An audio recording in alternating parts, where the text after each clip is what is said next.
All right. We good audio wise? Looks good. It's good, everybody. Take Hazy back here. Another NBA offseason preview. I know at the end of my last video I said I'd do a Giannis video. Um, but I want a little more time to tinker with it. I don't want to just throw up like the Miami trade and a couple things I make up on the fly. So we're going to pivot. We're going to move to the cap space teams for this video. Oh, this is a nice little cheat code they have here at the bottom. I haven't seen this before. So since we're talking about cap space and lower cap teams here, so you see under the cap, you can bring in players for however much room you have under the cap space. And then once you exceed the cap, you have the room exception. You can't use the mid-level exception if you start the offseason as a cap space team. If you're over the cap under the first apron, you get the non-tax player MLE of $15 million. You get the biannual exception of 5.5, which is basically the same as the tax player MLE of 6. So you essentially get 2 MLEs if you're under the first apron. But then of course you can't exceed the first apron, so you'd be limited. You can't exceed 209. If you're over the first apron, you don't get to use those MLEs or the biannual. You just get the 6.6 here. Oh, here's all the rules here too. Yeah, you can't acquire a player by sign and trade. You can't sign a buy-now player that made more than the non-taxpayer mid-level. You can't take on more money in a trade, and you can't use a trade exception. Then over the second apron, you basically can't do anything but take on minimum players. You can't combine salaries in a trade. So this is why when we do these videos, you talk about every team essentially wants to be here. You can't see my pointer in the over the cap. You're okay if you're over the first apron. That's not ideal. You really want that if you already have your team in place. My dogs are coming to take my socks here. So we scroll back up as Zelda takes my sock. The team that's going to operate with the most cap space in theory. So cap space is kind of always a fluid situation. But the Bulls essentially have no one under roster. So we pull up the Bulls cap sheet here. You see here when you open this, they have negative 74,000 in cap space. That's because of cap holds. We'll look at those in just a second. But when we look at who's actually on the roster, it's essentially a blank slate other than Josh Giddey. They're stuck with this Patrick Williams contract.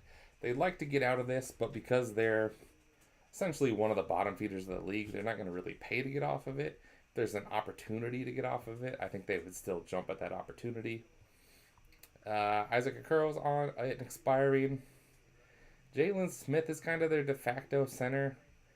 He's kind of an undersized 5. He's bounced around. He's already a bit of a journeyman at 26 years old. Trey Jones turned into a pretty useful little point guard. I think that's probably their best trade ship, other than Giddey, I guess, because Giddey's on a realistic contract, but Giddey's only 24. He's essentially their star player, for lack of a better term. They are who ended up with Rob Dillingham. Rob Dillingham's only in his 3rd year, but it's not looking great for him. But this is kind of the ideal sort of team for him to play on if they do end up keeping him. Buzelis is kind of their prize. He was their first-round pick 2 years ago. Noah Asingay. I don't know how to say his name. I didn't watch really any Bulls last year. It was their rookie last year. They have Mo Gay, but this is not the Mo Gay on Atlanta, so I guess there's 2 of them. I don't really know this guy's game at all. And then Leonard Miller from the Wolves, part of the Ayo Dosunmu trade that they liked. He actually got some playing time, looked decent. He was a high second-round pick when the Wolves took him a few years ago, just never got playing time on the Wolves. So why they are showing as negative 74 in cap space is all these cap holds that they have. So the way free agency works in the NBA is when a player's contract expires, you have what's called a cap hold, and that's what you have to retain their bird rights. It's something like 150% of their last season's salary. So they're very exceptionally high numbers to hold the bird rights. These eat into your cap space, but you can just renounce them. These aren't contracts. So if you want to operate as cap space, you have to clear that 74 plus however much you want to sign a guy for. But you see like these top 3 players. Anthony Simons is 41.5. Colin Sexton's almost 29. Zach Collins almost 27. So you're talking about almost 100 million just in those three players, and then Nick Richards, Yabusele, and then if you spend years and years over the salary cap, you have no incentive to waive a cap hold because you're already over the salary cap, and they only really matter if you're trying to be a salary cap team. So you see teams keep these for years. So that's why you have like Matt Thomas. I don't even know who this is when the last time he played in the league. He's 32. But you get some comical ones here. If you look at like Golden State, they have guys that have been a cap hold for like 12 years. So like they might still have Andrew Bogut, for example, as a cap hold. But you don't waive. There's no incentive to waive a cap hold until you actually have to. And then we see like the projected salaries for their draft picks they currently have. So they currently have 4 draft picks. They would roster 4 and 15. 38 is like on the fringe for them to roster. As a bad team, they probably would. 56 almost always on a two-way if they get a contract at all. So yeah, essentially, all this is to say this is pretty much a blank slate that the Bulls have. So what are the Bulls going to look to do in this offseason? So the other thing about the Bulls is their previous front office essentially gutted the team, trading off everyone for second-round picks. So they have an abundance of second-round picks. They have a lot of draft capital. They have a lot of cap space, but they don't have much operating room. So if we jump back here 1 second, just because, let's see if we know exactly what they have. So they're operating essentially as a 97 million payroll, and the salary cap is 149. The cap projections, you have to have 12 players under contract. So the Bulls were at 10, so you would add 2 minimum contracts to their salaries as kind of like stand-ins. But essentially, they're operating with 50 million in cap space if they were to renounce everyone. You can also kind of play the game of renouncing certain guys, but not everyone. And then you also have the normal trade rules where, as a team that's not in any of the aprons or attacks, I think they can take back 150% of contracts. So they could do something like they could trade Patrick Williams for a guy making like 30-ish million, save the other team like 12 million. So we talked about the Kings a few videos ago. The Bulls and Kings always trade with each other. I don't think that will be the case again, but like ideally, if it weren't the Bulls and it were just Team X with this exact same situation, this would be like the ideal place to send Zach LaVine. So if we look into Bulls in terms of trades, because I don't think there's much incentive to really be a free agency player, a cap space player in the modern NBA. You can get assets, you can get better players in trades, essentially. So like, as I know, I always bring up the Wolves because I'm a Wolves fan. They could essentially just take Julius Randle for free. I don't know that they would even have to give up anything. I think Julius is like right around that teetering level where the Wolves probably wouldn't pay you to take him on, but he's an all-NBA player you could essentially just get for free. So if we look around the rest of the league, Cleveland's sort of in that example, but Cleveland has to get stuff back for their players. Philly would love to get off like Paul George or Embiid. That could be pretty interesting. Let's look at that just as an example. This is not the first time I've sent Embiid to the Bulls, but I just think it's kind of an interesting scenario. So you're taking on almost 200 million of Embiid, which is a pretty steep price. The Bulls have to send them something back. So let's send them the 56 pick just because it doesn't mean much.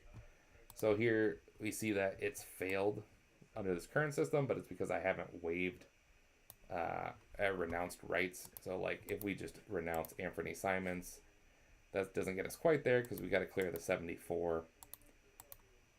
If we do the renounce all button, let's do that. Okay, so they don't have enough cap space just renouncing holds, but this is where you could get into like sending Patrick Williams back. And now, see, just like that, they could just clear that money. So the Sixers take the Bulls' worst contract, which is Patrick Williams, which is, something you can stomach in the modern NBA. 18's a little rich. But it's not 60 million a year like Embiid. So you could save 40 million this year and even more in the next 2 years. You're taking on, what is that? 18 plus 36 is 54. So you're saving 132 million over 3 years doing something like this. And then if we go back here to the Bulls, we can just look at their draft capital here. Philly's got a decent trade asset, especially after foolishly trading Jared McCain for 3 picks. Well, you see, we scroll down here. You're talking double-digit seconds. It's not quite as many as I thought, but quite a few tradable seconds here. Takes up the whole screen, as well as all their own first-round picks, plus that Portland pick this year at number 15. So if the Bulls wanted to do something like this eats up all their cap space, and you have to renounce all the guys. So I don't know that that's necessarily ideal, because then they're pretty limited in what else they can do the rest of the offseason. I think they'd be better served trying to get like 2 players in like the Julius Randle pay range, especially if you can get assets for both. So let's see if any of those kind of jump off the page here. So like Orlando and Denver would like to get off some money. So let's see what we can put together there. So let's say Orlando wants to get off this Jonathan Isaac contract. That's not a great amount of money, but it's something. And maybe they can't afford to pay Anthony Black. So they'll send you Anthony Black if you send them some assets back. Then Denver, the Cam Johnson experience didn't go great. They want to get off Cam Johnson. They also want to get off the Zeke Naji contract. They will have to pay you to get off those guys. You're not getting an asset like Anthony Black. But they're very limited in what they can trade, is the problem there. So maybe we send them Jonathan Isaac, and that can be their Jokic backup of the year.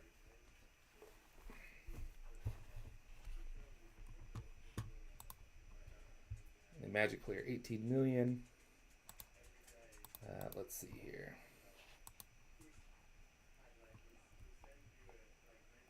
So Denver, I think, would have to send the 26. They'd have to give Chicago these swaps. Dildo, where are you going?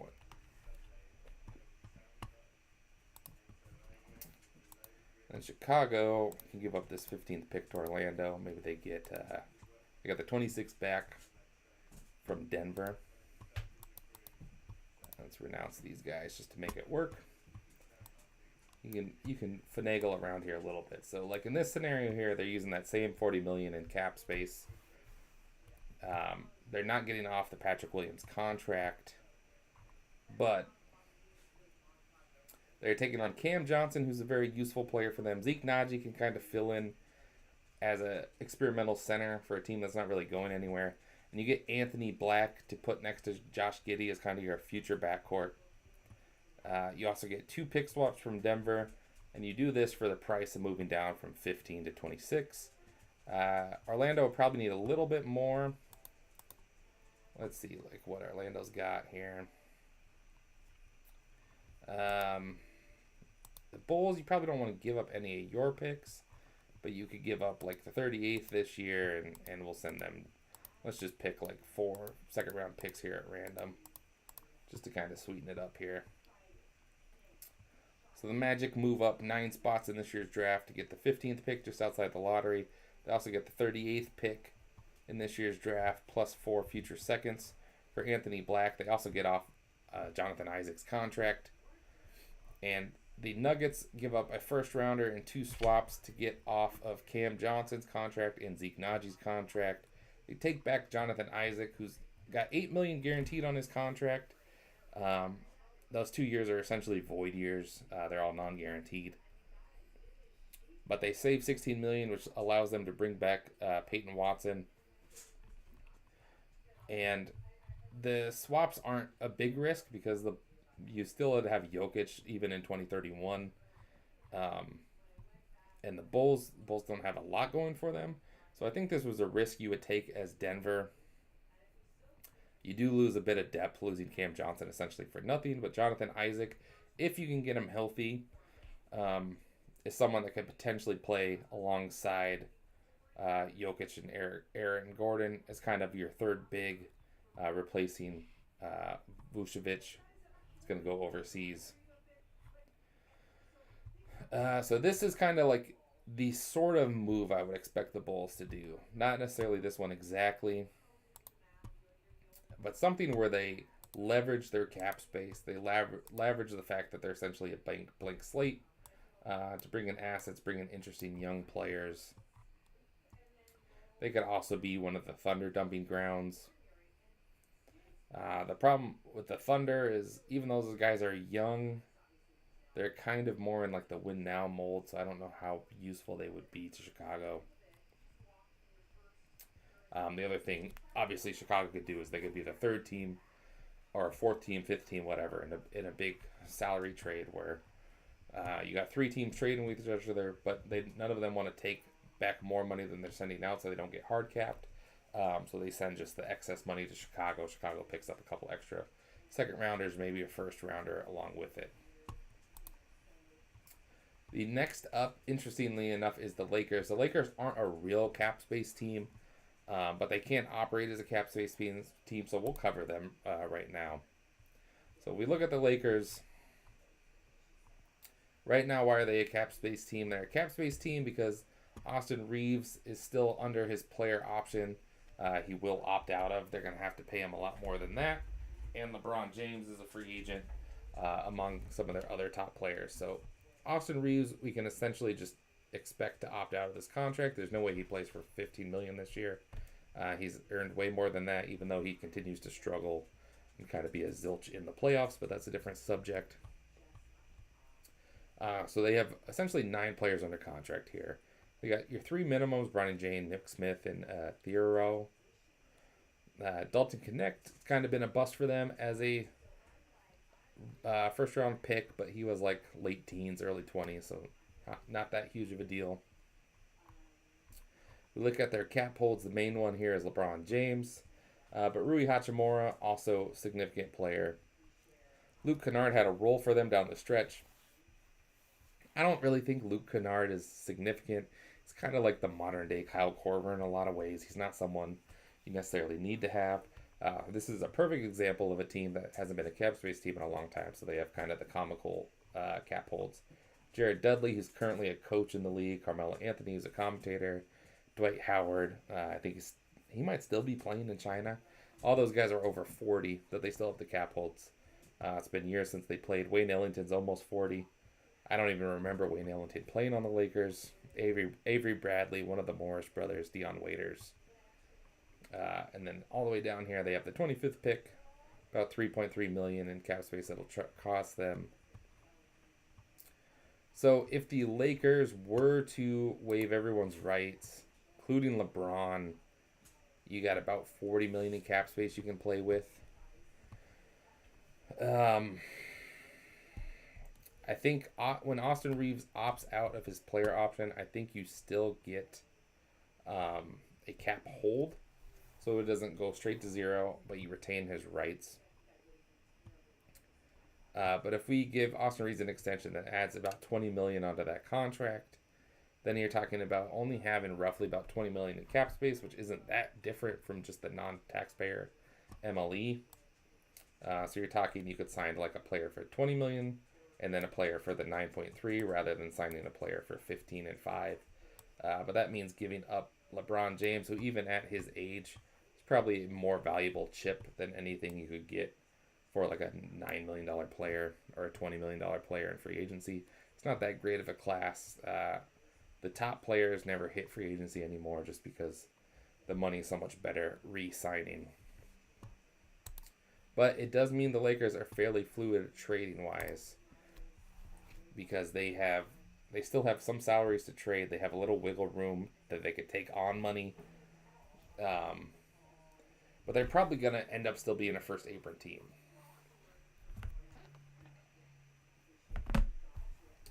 So what would the Lakers be interested in? And I think the thing the Lakers would most be interested in is some of those OKC players that they got a clear salary with. If the LeBron to Cleveland rumors are true, you would sign and trade him to Cleveland because I don't think there's any way LeBron plays for like under 20 million. I think you're gonna have to pay him more than the MLE, which would mean signing and trading him. I wonder if there's any way he would play in Minnesota. I doubt it. The Clippers are too far away. I don't think it would make much sense for them. Golden State's another potential LeBron team. Golden State just doesn't really have the tradable contracts, which is tricky.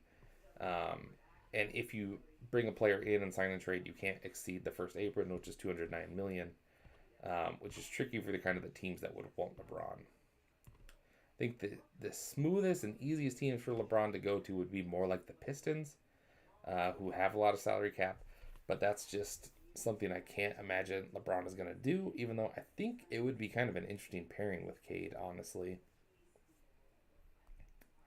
So let's throw the Cavs in there. We were just talking about the Bulls as a dumping ground. Let's use them as the dumping ground.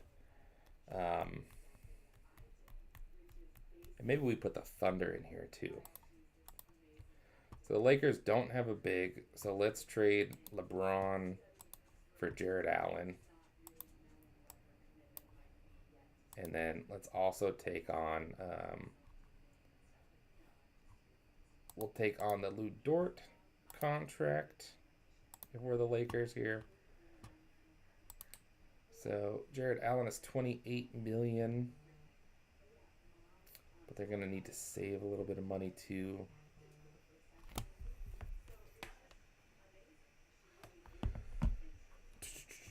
So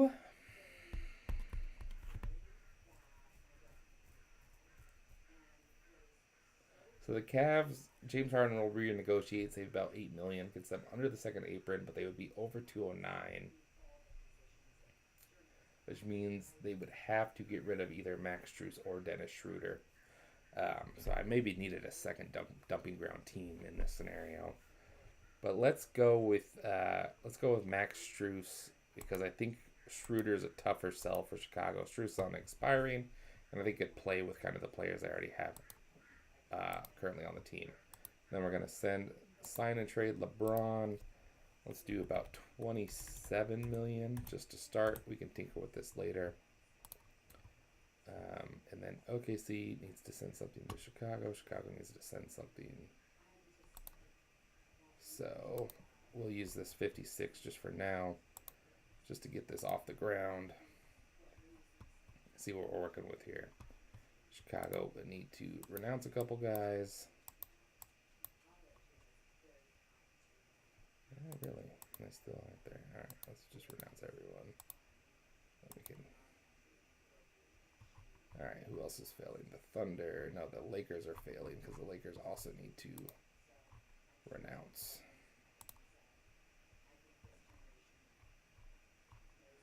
Okay, so then gotta get the draft capital here to make this make sense. We will send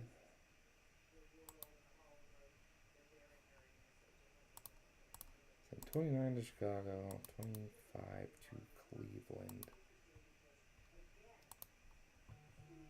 Cleveland will send, that's a swap, 30, 31. So they would have this. So they could send top 8 protected to OKC. But they move up. And then maybe OKC also tosses them this.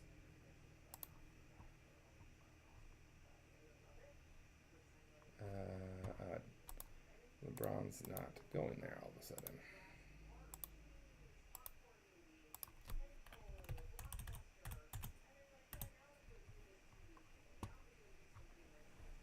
Why is this failing again?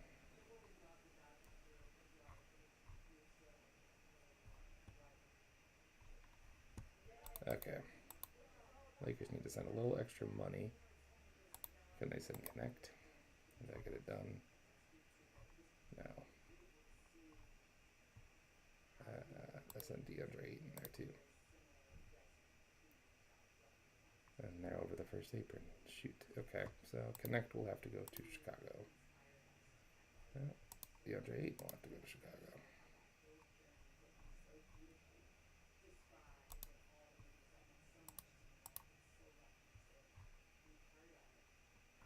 Alright, let's see if this makes much sense here. It's a little trickier to put together than I thought. The Bulls have to take on these 3 contracts for the 29th pick. Originally it was just Strus, but I had to make them also take DeAndre Ayton and Dalton Connect on.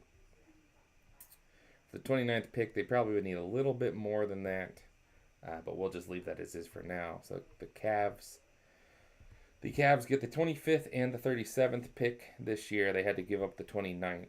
To get LeBron, it cost them Max Strus and Jarrett Allen, as well as a 2031 top 8 protected pick. So kind of a steep price, but they cut that $17 million, which gets them under the first apron. They would have a little bit more wiggle room as well with James Harden restructuring. So then they would have, I think they would have access to the full mid-level exception. Probably couldn't spend it all. They would roster those 2 players. Let's see. So they would actively have 3, 4, 5, 6, 7, 8, 9, 10. It'd be at 11 players with the 2 rookies that get you to 13. So then, yeah, you would, whatever wiggle room you had left, you would probably use the MLE to get to the 14th player. Maybe you leave yourself like $3 million in room just in case you need an emergency 15th player. The Lakers use LeBron's contract, and they also send out the 25th pick to get Jarrett Allen and Lou Dort. They have to renounce everyone else. Or are they just doing this? No, I don't know that they have to renounce anyone, actually. Oh, they do have to renounce everyone. So this is still using cap space. Okay. Oh, it's because it messed up the LeBron number. All right. Pushed too many buttons on here. I messed the thing up. So the Lakers are actually doing this trade not as a cap space team. They're just doing this to operate under the first apron because they're sending out LeBron's $27 million, which they get full credit for. A sign-in trade, you get to use either last year's salary or 50% of the new salary, whichever is higher, because LeBron was on a max contract. The $27 million is below what his contract was last year, so they get credit for the full 27, plus the $14 million from DeAndre Ayton and Dalton Connect, which means they're only taking on about $6 million here, bringing in Jarrett Allen and Lou Dort, which is a legal trade. They give up the 25th pick, but that's it. So now they get a rim protector to go with Luka and Austin Reeves, as well as their number 1 defender and Lou Dort. They keep Marcus Smart as well. And the Thunder are giving up, they wouldn't even want this 56th pick. That was just to make this work originally.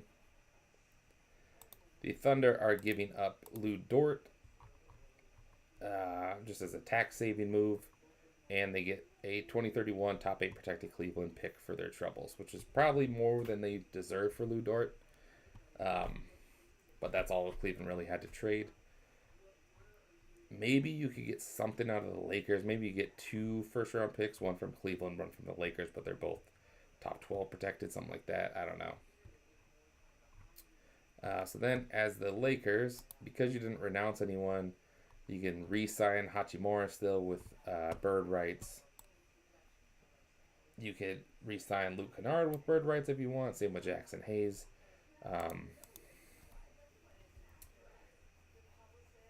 He didn't get out of the Jarrett Vanderbilt contract in this trade. That'd probably be ideal. Actually, they would probably prefer that than Connect and... So then you would get out of that Jarrett Vanderbilt contract too. So then your center rotation would be Jarrett Allen and DeAndre Ayton, unless you can flip Ayton. You would keep Reeves just at a higher number. You can bring Rui back. It's decent. You probably have to give the Bulls a little something more, like I said earlier. But this is the sort of moves the Lakers could do. They could also go out in search of someone like Rudy Gobert, potentially give up assets for him. You'd have to give up more first, but you probably have to give him more first than I had in this trade anyway.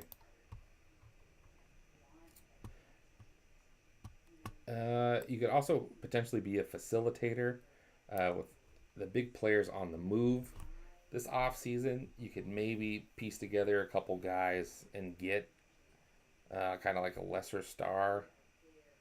Although big men are in demand right now, as our wings are always in demand. You don't really need guards if you're the Lakers, so that probably wouldn't work for what you're looking for as the Lakers. I don't think they would really want to bring on Paul George. That's just a lot of money. That's the only real like high level wing that's available because he's super overpaid. You could potentially be a Michael Porter team, but the Lakers just don't have that many assets.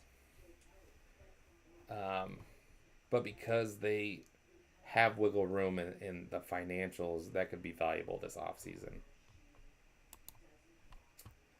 The other cap team, probably the worst team in the league, is the Brooklyn Nets. Their situation very similar to Chicago. They don't own their first round pick this year, which is tricky. They have Michael Porter on the last year of his contract. I think pretty much everyone is acquirable on this team. Even the rookies they took last year in some extent, just because they drafted 5 of them. But they could be a dumping ground. They have cap space. If we look at it here, their cap holds are $43 million. They're 1.3 over the cap space up here, which means if they renounce everyone, they got about $42 million in cap space. They have 13 players under contract, so they don't need to tack on any additional salaries per se. They could waive all these guys in red. These are all player options, but I think they would keep all of them. I think their most attractive tradable player is probably Day'Ron Sharpe, just because he's at $6 million. He's playable. I think a playoff team could play him, and you could trade a much higher salary for him into that cap space. But you would probably want a first-round pick in that scenario if you're Brooklyn, even though Sharpe may not be worth a first-round pick on his own. I think a lot of contenders would be interested in Michael Porter. It's just $40 million is tough to swallow. Nick Claxton is a reasonably priced starting center at $23 million, although he's like unproven in the playoffs. I don't think he's ever played in the playoffs. That's an attractive salary. I believe that's a decreasing salary as well. Terrence Mann is the old man on this team, but he's only 30 years old. 15.5 this year. I think it's 16.5 next year. So reasonable, probably a little overpriced, but under 10% of the cap. If you're trading a big salary dump to Brooklyn, that's a decent player to get back as well. I think Zaire Williams is interesting. He's bounced around a bit, originally drafted in Memphis. Seems like a servable NBA player. I'm not sure if he could be a playoff rotation guy, kind of the same as Noah Clowney, although he's only 22. But I think Brooklyn is in a similar spot with Chicago, where nothing's really chained down here. Brooklyn has the 6th pick this year, as well as 2 fairly useful second-round picks. I think because tanking just hasn't worked out for Brooklyn, I think they will try to be good this year. Like, they're kind of my favorite Julius Randle team, because you could do like Julius Randle for Day'Ron Sharpe, and then you can mess around with picks here and there.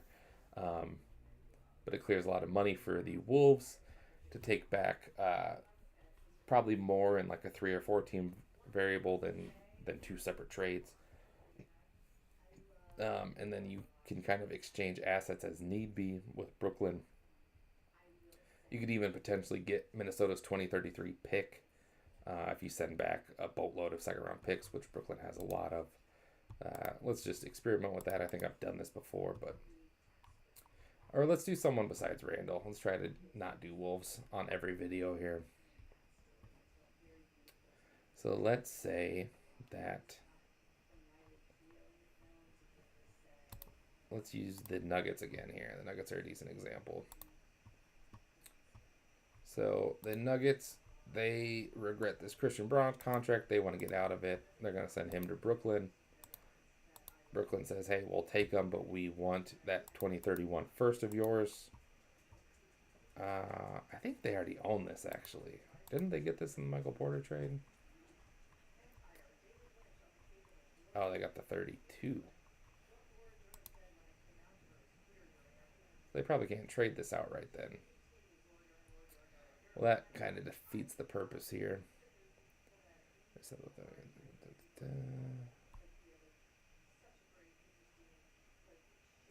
I'm not sure Denver actually has a tradable first then. So in that case, they'll just have to get these swaps. Well, that's less interesting. They get 3 swaps and Christian Braun. Brooklyn will renounce that, and they'll just send them a boatload of seconds here. Not as good of a deal as Brooklyn as I hope to give an example here. We'll try to find a better example. Let's go with like this. So the Nets take Christian Braun off the Nuggets' hands. They get 3 swaps in 27, 31, and 33. And since they get so many swaps, they sweeten the deal a bit for Brooklyn, or for Denver. They send them 6 second-round picks back. So Denver gets $21 million in relief, which allows them to bring back Peyton Watson, still kind of keep their team together as is. And they have 6 second-round picks for future trades as well. But the price is they have absolutely nothing to trade first-round wise. Let's see if we can come up with a better scenario since since Denver. I keep calling the wrong team Brooklyn. Has so little to trade.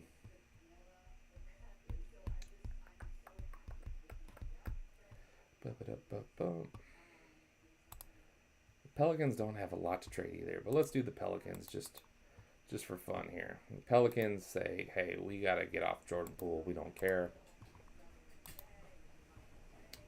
We'll even give you our 2028 first-round pick to get off of him, but you have to give us half your second-round picks, including the 33 this year.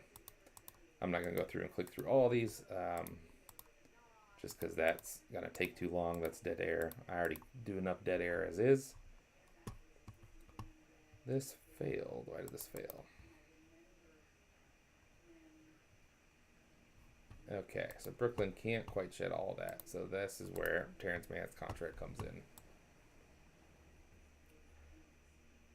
So the Pelicans decide, hey, we're trying to win. If we're going to try to win, we can't have Jordan Poole in the locker room.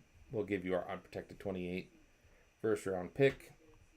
But you got to give us Terrence Mann back, and you got to give us like 7 second-rounders here.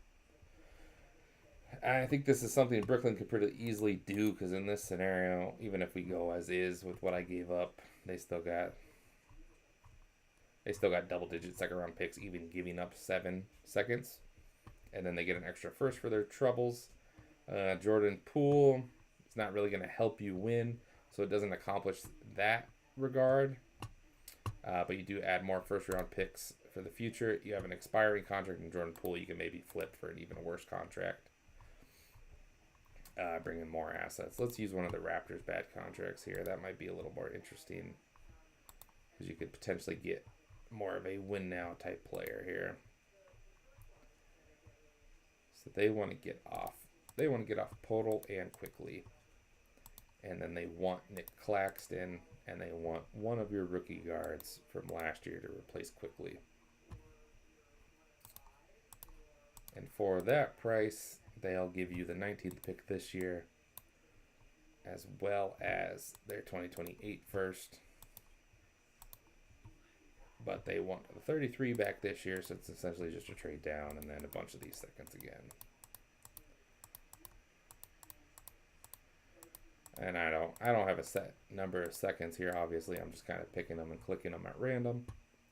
So the Nets take on these 2 bad contracts from Toronto. Quickly's got 3 years, about $110 million left on his contract.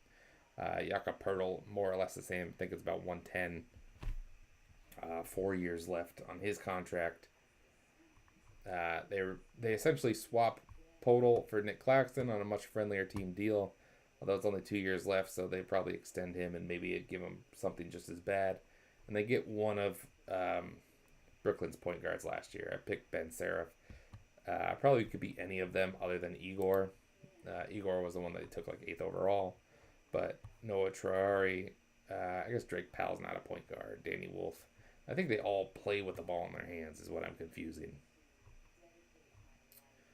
So they swap 19 for 33. You move about 14 spots this year's draft. You also get a future unprotected first. Give up like 6 or 7 seconds along with it.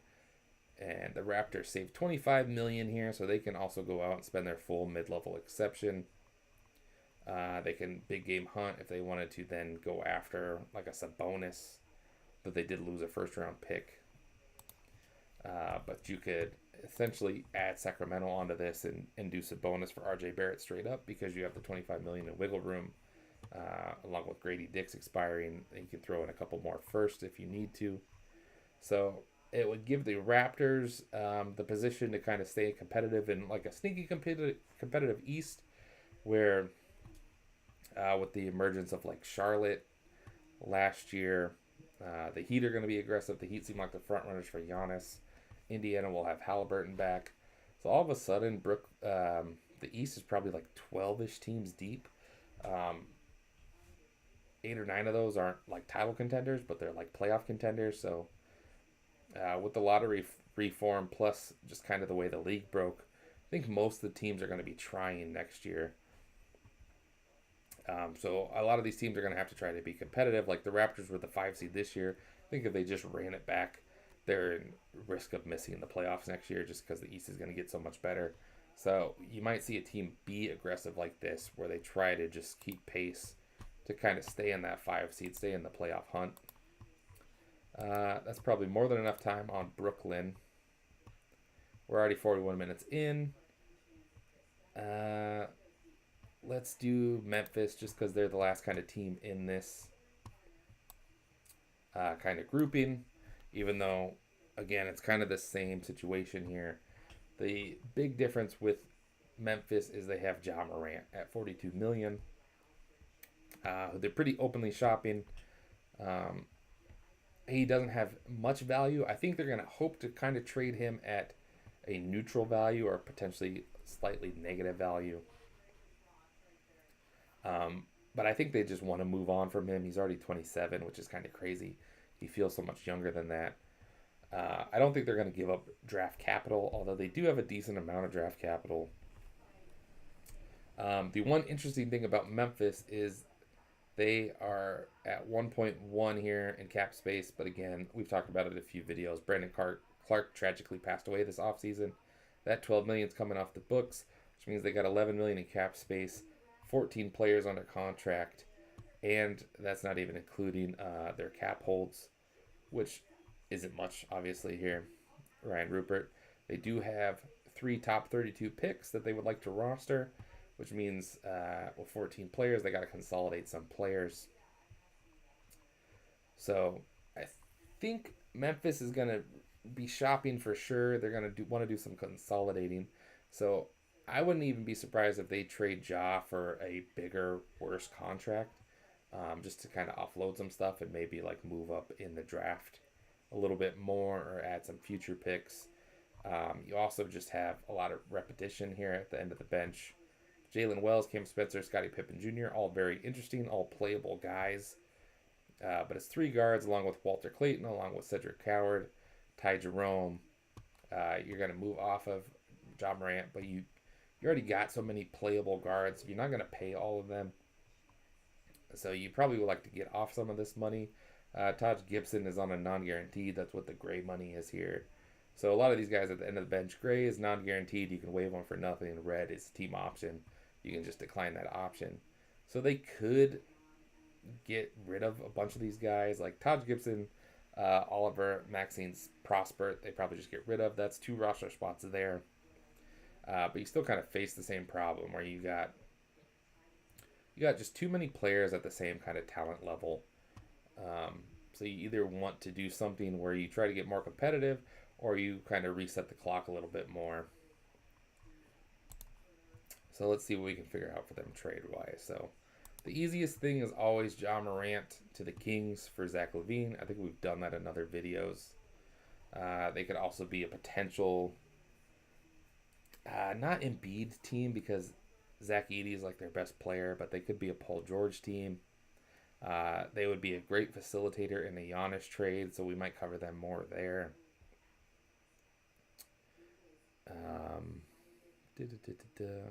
They're not really a Julius Randle team. That wouldn't make a lot of sense. Minnesota would love them to be a Julius Randle team, but that doesn't make a whole lot of sense for them. Let's do Orlando. Let's say they're gonna push for Franz Wagner here. So they'll take Franz Wagner. They'll also take Jonathan Isaac off the Magic's hands. They did trade last offseason with Desmond Bane. So they can send Caldwell Pope there.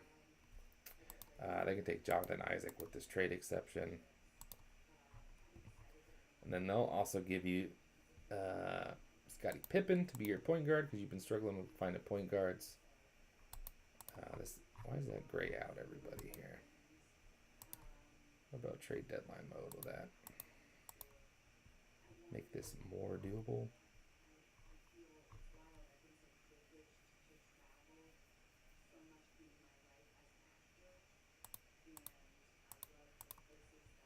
You can't really combine. Oh, and then, oh no, there's no one to waive.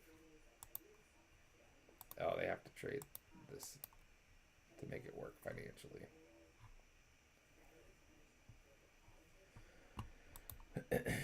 So then they wouldn't give up 3, but they might give up 16 for Franz.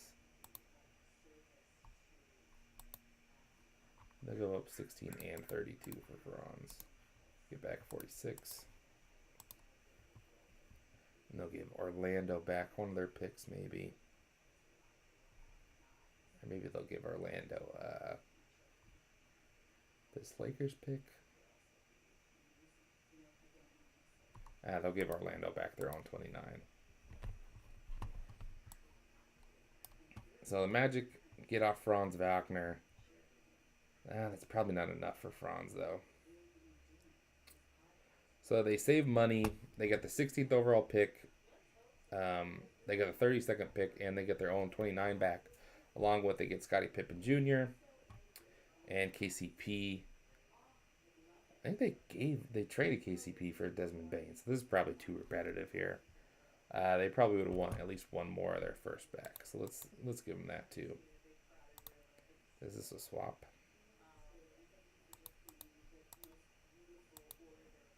No, I don't know. Give them their 30 back too. I don't see where the rest of their picks are, but and then Prosper, Gibson, and Clark all wouldn't be there, so that's an extra like 17 million in savings. So they would be saving 30 million. They'd be resetting their cap a bit, getting some younger players. That clears up room for Orlando to re-sign Anthony Black, which should be under a max. You'd have some money to give Scottie Pippen. He shouldn't be too expensive. KCP would come off the board for you, and you would just rebuild more around Apollo, Bane, Suggs core. But you would also get like this potentially 2 useful rookies, 16 and 32. It would open up space for you if you wanted to bring back Jet Howard. I don't think they would necessarily do that. Memphis probably have to give up a little bit more, so maybe this doesn't make a whole lot of sense actually. Where are we at? We're almost at 50 minutes. Let's see if we can come up with one more quick Grizzlies trade, and then we'll call it a video.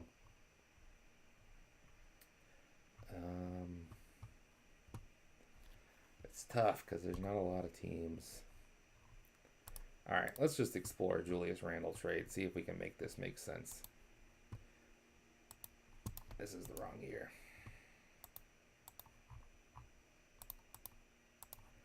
Because I think Memphis has a lot Minnesota would be interested in. I think their kind of assets are more interesting than Minnesota. So they could send Ty Jerome, Scottie Pippen, and they'll have to just send this Brandon Clark contract to make it work based on where we're sitting right now.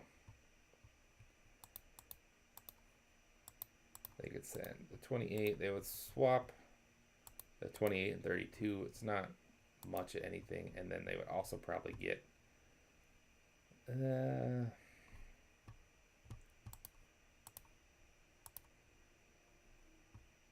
just short, so they would have to send back.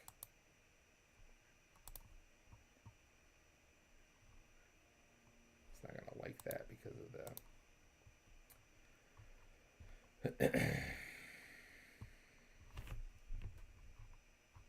they were supposed to get...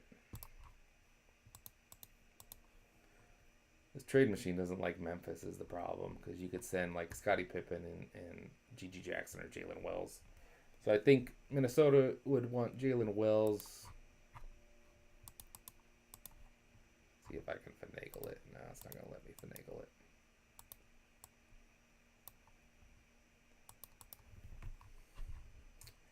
I think if you get Jalen Wells, Scottie Pippen, Ty Jerome for Julius Randle, you can maybe get the 2033 Minnesota pick.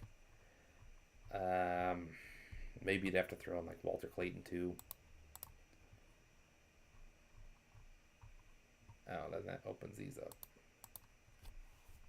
Interesting. All right.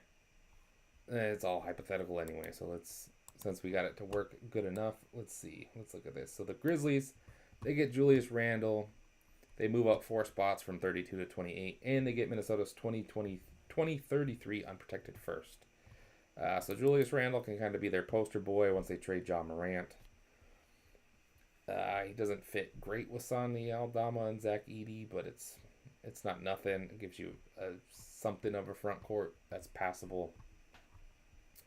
And if you're the Timberwolves, you don't get a player back on his level, but you get took Jalen Wells off there. You get Ty Jerome, Walter Clayton, Scottie Pippen, and Jalen Wells. So you get a 4-for-1.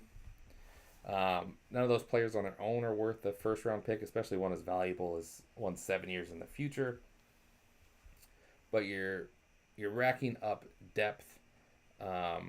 You think you can kind of re-sign most of those guys for around like that Ty Jerome salary of like $9 million.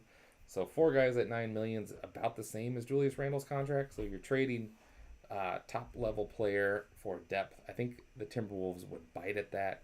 Again, Brandon Clark's contract is in here just to make it work. So Minnesota would be saving.